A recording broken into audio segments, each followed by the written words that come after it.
Hi, this is Steve Hunt. If you're watching this, you probably know who I am because I'm posting this on my LinkedIn site. But maybe you know Lewis, whatever. Lewis and I met recently, and we're both authors. And what brought us to do this little recording is I wrote a book called Talent Tectonics that talks about how the changing nature of work, and how we need to use technology to, among other things, create much more agile, adaptable organizations and workforces. And Lewis wrote a book, which also became an Amazon bestseller. It just came out, called Inside Innovator, that talks about what individuals can do to create more adaptable, agile organizations. So, looking at the same topic from two areas. Now, my background comes at this as an industrial organizational psychologist who spent his career looking at how to use technology to create more effective work environments. Lewis, tell us a little bit about your background. Sure, happy to. So I've been fortunate to work with several larger companies like the Weather Channel and CNN, and also to be CEO of a couple of smaller ones. And one of the things that happened over time is that I realized, wow, there's a very different skill set that you need to lead change with talented teams within a larger organization as compared to a smaller one. And then I started looking around the landscape for a book that spoke to this, and I really didn't find something that worked for me. And so about a year and a half ago, I decided to start writing, and the book published in March, and I'm happy to say that it's now in the marketplace. That's awesome. Yeah, and it's so interesting because a big theme in the book Talent Tectonics is, it's about how work is being changed by what I call talent tectonic forces of digitalization, accelerating the rate of change, but also demographic shifts, which means we have to get much better at using the talent that we have, because often there's more people aging out of many labor markets than entering them, and so one of the things, though, that I really focus on the use of technology, one of the chapters talks about why we need to use HR technology, is to enable more agile and adaptable organizations. And so I look at this from the organization perspective, and you look at it from the individual perspective. And being a psychologist, though, one of the things I break down in talent tectonics is the three reasons why big organizations become kind of lethargic, if you will, if they gain inertia. And every CEO I've ever talked to says, we need to act like an entrepreneurial company, but they don't.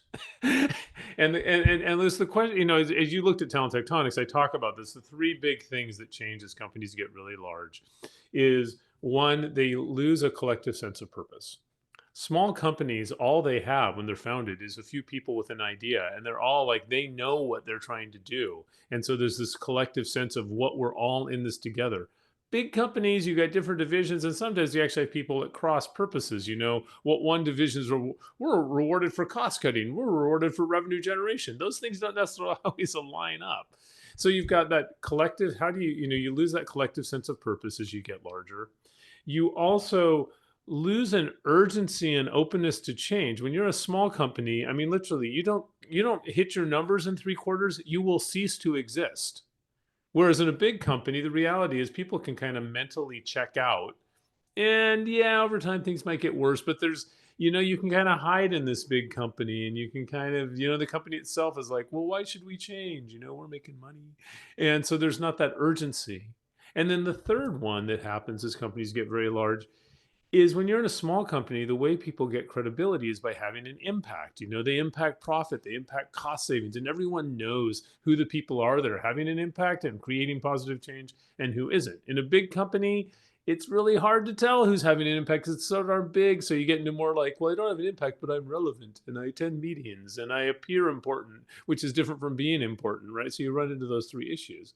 So I talk a lot about how do you rethink work using modern technology to address those three issues. But you look at it from the individual perspective. So I want to start with that first one, that collective sense of purpose. I think one of the frustrations of being an entrepreneur, and maybe you can talk about what's the difference between an entrepreneur and entrepreneur, but is people don't support my great idea. So talk about that. How do you address that as an individual? It's so hard. Imagine being, imagine a situation where you're like the fifth or sixth or seventh child in a family, and you're the youngest, and you're sitting back in the corner of the room, and you're raising your hands, and you're saying, "Hey, I have an idea. I have an idea," and somehow you get drowned out in other places. It can sometimes feel like that if you're leading change within a larger organization. Let's say you're responsible for an initiative or a division, especially if you have conviction and you're bringing something new to the organization. typically that same organization will have a stated purpose, stated mission. Often there is a strategy. Sometimes it's communicated more clearly than others. And so, picking up on your point about purpose, one of the best ways for a person who's leading innovation within a large organization is to make sure that what they're talking about is consistent with the strategy and the why of the company. An example that comes immediately to mind, in the early 2000s, we had a team of people at the Weather Channel, and we were focusing on mobile. Now, we were very, very small, both in terms of reach for customers and also revenue. But we were convinced that it was going to be big someday. We already had the Weather Channel TV network. Weather.com on desktops was doing very well. And we said, we think we can not only build a standalone business, but we can also complement the brand.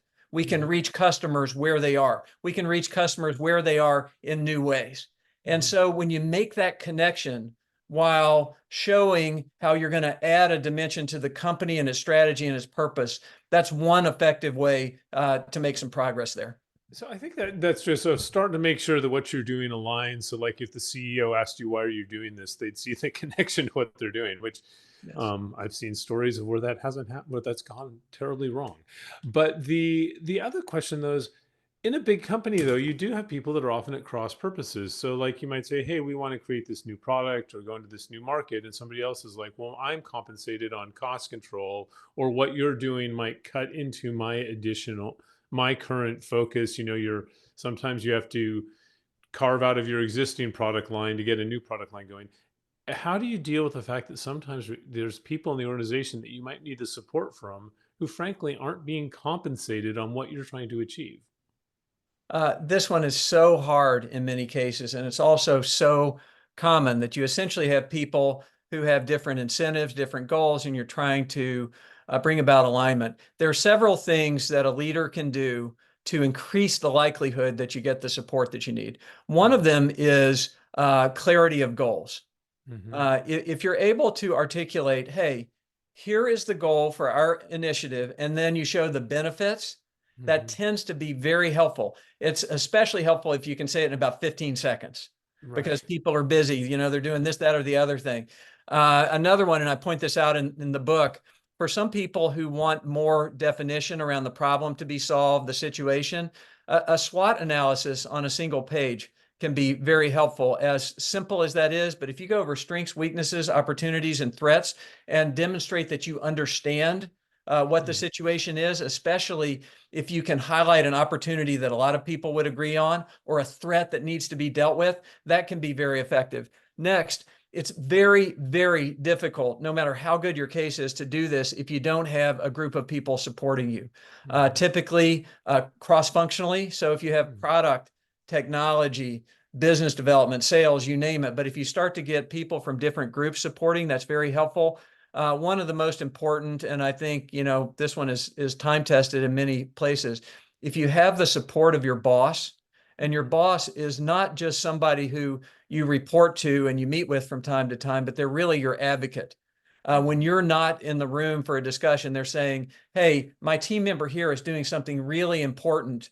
I would appreciate it if you would support them." Or, "We need to look more closely at this because it's going to help us with these other three things that we're working on." And lastly, for now, I would just say general bridge building and building relationships, even when there isn't a specific purpose. Because in a Mhm. large organization, even if you want to be driven by strategy and merit and return on investment, still the relationships matter so much at stitching together those things. Yeah, I think that's really important. I think that important relationship, which is another thing actually that affects large companies. In small companies, everyone knows everyone else, which can, but in large companies, if people don't know you, we tend to be more skeptical of things. But if people know you and like you, they're like natural things going to be, well, if they're doing it, I like this person. So there's really value in building those relationships. It's interesting too when you talked about goals, because actually that's one of the key things in general for creating more agile, effective organizations is really clear goals and transparency around goals. It's amazing how many companies don't use technology to make goals visible to everyone else. And how can we collaborate if we don't know what other people are trying to achieve? It's this one thing that's always baffled me. And to your point, if you can go and understand the goals of the other people and then show how your solution ties into their goals. And I think the last thing I'd comment is just psychologists on the SWOT analysis. The value of something like a SWOT analysis is it's familiar. You're taking your idea and you're putting it into something that people get right away. So you just simplify and make it easier for them to understand it. I want to go to the next area, which is urgency and openness to change. And again, in a lot of large organizations, things are going along, they're going a certain direction. One of the greatest frustrations I think about being an entrepreneur is you want to get stuff done faster. And it's amazing. I work in the technology world, so I've seen a lot of acquisitions, and you can just count on a stopwatch how long entrepreneurs are going to stay in a big company. And part of it is they're like a restless racehorse. They're just like, I want to get out, I want to run. It takes forever for anything to happen. How do you create that sense of urgency to get ideas moving, to get them across the line? Sure. So, well, I'll pick up on the goals that you mentioned before, and then go to self-understanding, kind of the way you tend to operate. I think you're Mhm. absolutely right. There are some people who just really, they like having the autonomy. They like having the ability to make decisions. It's really important to them to move fast, if not all the time, a whole lot of the time. And I understand that. Big organizations typically find it difficult to consistently move fast. And Mm-hmm. there are multiple reasons for that. Some of them are ones that I think a whole lot of us would like to change. Other ones are because there's a risk assessment process. They're trying to make sure that what's happening here not only will work for the individual initiative, but also for the broader organization. So if you learn to value not just the resources of the organization, but Mm-hmm. also the built-in knowledge, and harness that. That tends to increase speed, and it Mm-hmm. tends to increase the rate of success.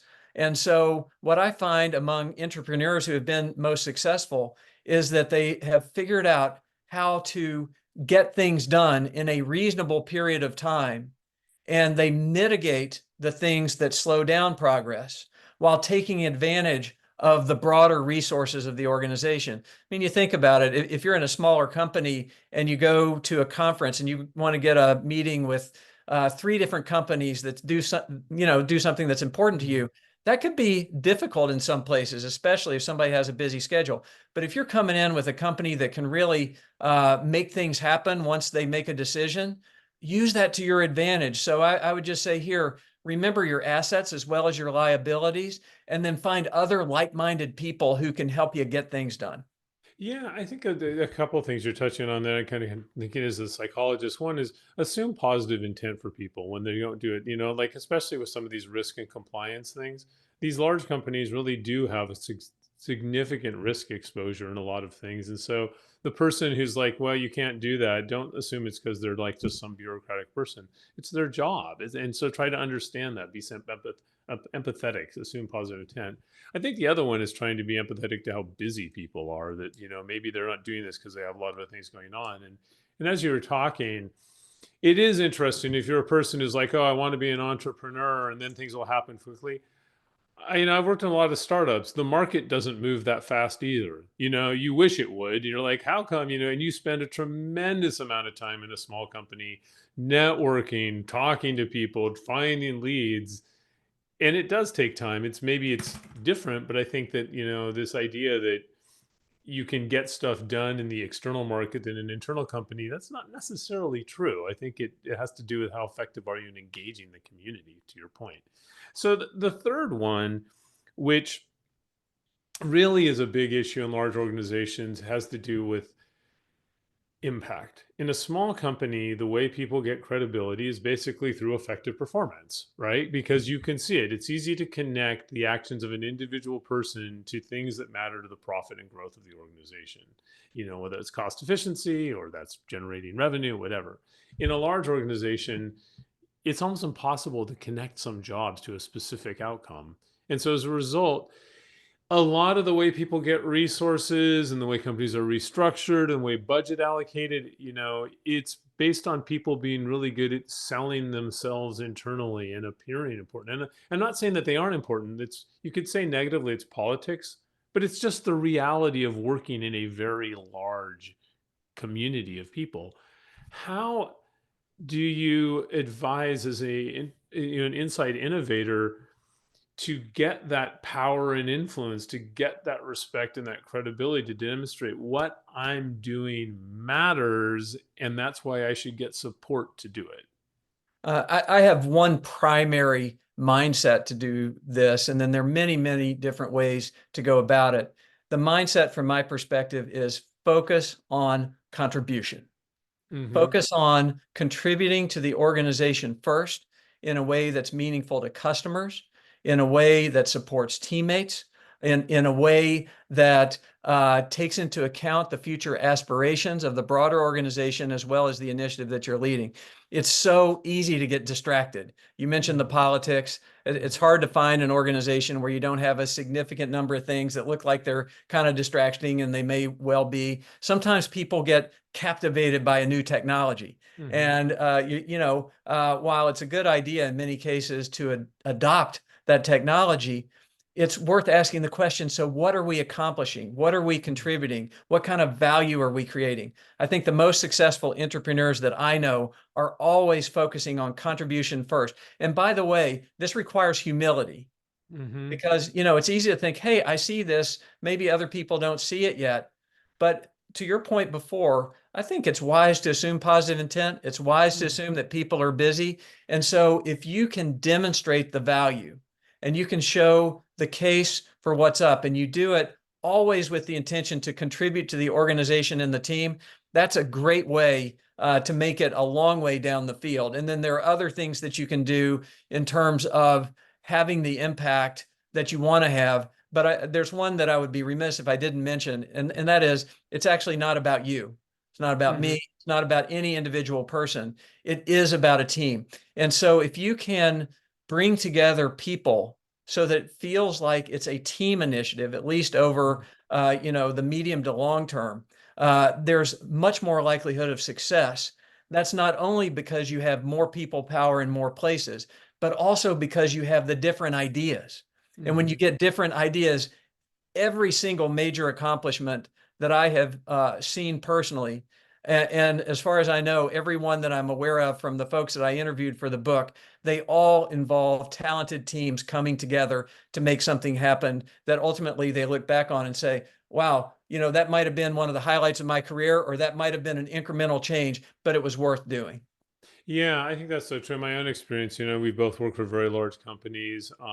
In my own experience, that's absolutely, I've accomplished some very significant impacts, things that have been rolled out globally that were really grassroots ideas. And the way that we were successful is we came up with, hey, here's a way we can make a positive impact to something that doesn't just affect the company, it actually affects the lives of people. That's kind of what I'm motivated by.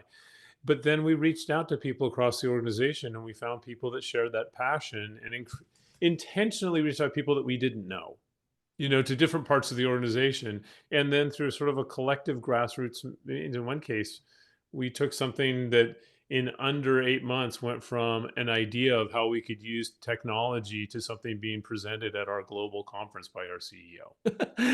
And the key to that was just what you were talking about. It was a kind of a humility of look what's possible for this company to do. It aligns with what the company wants to do, and then reaching out to other people to say, is this something you'd like to be part of creating? And it's amazing how many people made time. And I think that's one of the things I also realized working in these big companies that they do have a lot of resources, including people that do have time if they choose to allocate it to you.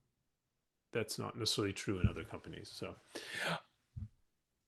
Yes, you have me all fired up on this point about reaching out to yeah, people that you don't know. So I want to comment on it a little bit. yeah. There's so much value in strong relationships. I want to underscore that. I think Mhm. so many people have seen it and practiced it.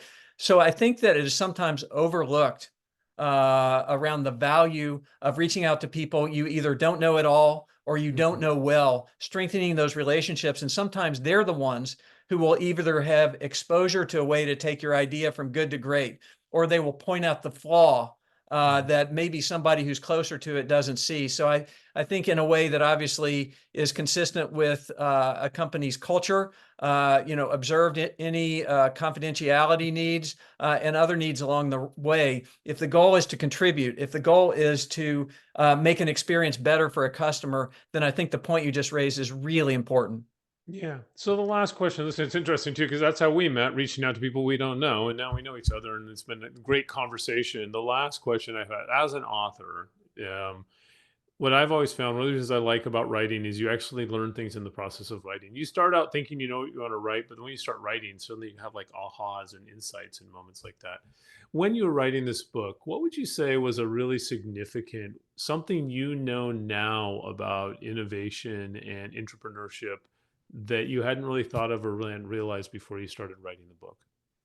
So one comes immediately to mind that emerged from the research just in neon letters. And in hindsight, I should have anticipated this, but it just wasn't something that I was fully focused on going in. And that is entrepreneurship helps to create the next generation of leaders within an organization. Hmm. When a company, when a nonprofit, when another type of organization, when they are actually identifying people who have the ability to bring new ideas, new value, and affect change. It's not just about experimenting. It's not just about curiosity, although curiosity is critically important. It's also about an action orientation. When you find the person who's curious, action oriented, able to build bridges, and have several other skills, and then you train them up and you give them opportunities that maybe or maybe not they're completely ready for, Hmm. what that does is they grow by leaps and bounds, and they turn into some of the people who are most important to the growth of the organization, to serving customers, and to shepherding the various team members while creating a positive culture. That's a great observation. So, like the book, The Inside Innovator, in a way, is a leadership development book in some aspects because you look at it building that next generation of leaders that we're looking for. Well, Louis, thank you so much for this conversation. I want to tell people in general that these books are, we didn't write them to complement each other, but it is really sort of fascinating because Talent Tectonics looks at kind of what organizations need to do differently, become more agile and adaptable. And then Louis Inside Innovator looks at what individuals can do within the context of those organizations, and when we bring those two things together, it's really, really cool. So, Louis, thanks so much for this conversation. You're welcome. I so agree with you. The books are very complimentary, and I just appreciate your taking the time today. Yeah, and I got to end by showing my book. You're really good as an author presenting your book in the background, but here's my book. So if you guys check it out, check out Louis's book, and look forward to seeing you out there in the world of work. Thank you. Thank you.